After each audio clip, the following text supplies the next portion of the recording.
গত কয়েকদিন ধরে সামাজিক যোগাযোগ মাধ্যম সহ বিভিন্ন জায়গায় আলোচনায় এসেছে শিরক আখ্যা দিয়ে বটগাছ কেটে ফেলার বিষয়টি। সামাজিক যোগাযোগ মাধ্যমে বটগাছ কাটার এই ভিডিও ছড়িয়ে পড়ার পর দেশের কয়েকটি গণমাধ্যম এ নিয়ে খবরও প্রচার করে। এর মধ্যে প্রথম আলোর নিউজের হেডলাইন করা হয়, শিরক আখ্যা দিয়ে কাটা হলো শতবর্ষী বটগাছ। তবে আসলেই কি বটগাছটি শতবর্ষী ছিল এবং শিরক আখ্যা দিয়েই কি বটগাছটি কাটা হয়েছে?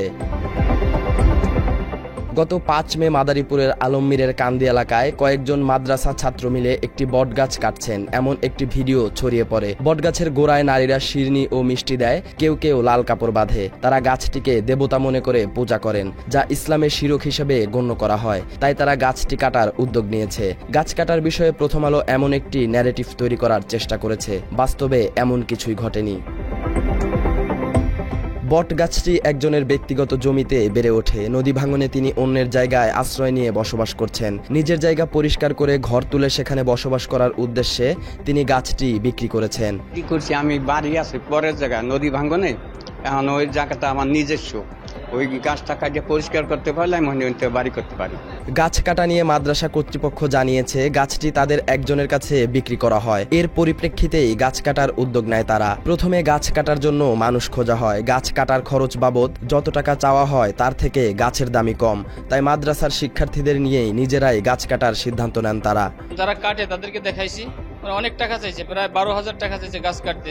তো গাছের দামও নাই এরকম 12,000 টাকা, 5,000 টাকা গাছের দাম হবে।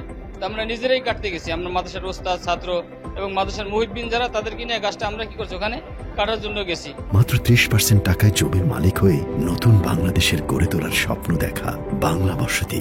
বিষয়টি জানাজানি হলে প্রশাসনের পক্ষ থেকে গাছ কাটা বন্ধ করে দেয়া হয়। এরপর এ বিষয়ে একটি তদন্ত কমিটি গঠন করে মাদারীপুর সদর উপজেলা নির্বাহী কর্মকর্তা। 12 কার্যদিবসের মধ্যে তদন্ত শেষ করারও নির্দেশ দেওয়া হয়। তদন্ত প্রতিবেদন অনুযায়ী মালিক গাছটি বিক্রি করে। মাদ্রাসার একজন হুজুরের কাছে গাছটি বিক্রি করায় তিনি শিক্ষার্থীদের নিয়ে এসে গাছটি কাটা শুরু করেন বলেও প্রতিবেদনে উল্লেখ করা হয়।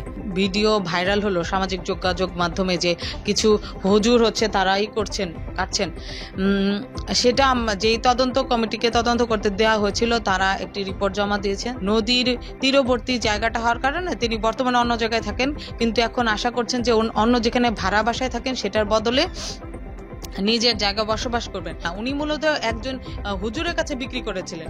হুজুর ওই মাদ্রাসার শিক্ষক হওয়ার কারণে মাদ্রাসার ছেলেপেলে নিয়ে তারা কাটতে এসেছিলেন। ঘটনাটি খুবই স্বাভাবিক হলেও প্রথম আলো বিষয়টিকে বিতর্কিত করে তোলে। পত্রিকাটি এমন একটি ন্যারেটিভ নিয়ে নিউজ করে যেন হুজুররা স্বপ্রণোদিত হয়ে শিরক আখ্যা দিয়ে বটগাছটি কেটে ফেলছেন। প্রথম আলো দাবি করলেও গাছটি শতবর্ষী না, মাত্র 36 বছরের পুরনো গাছ এটি। সালাউদ্দিন সাজু, বাংলা এডিশন।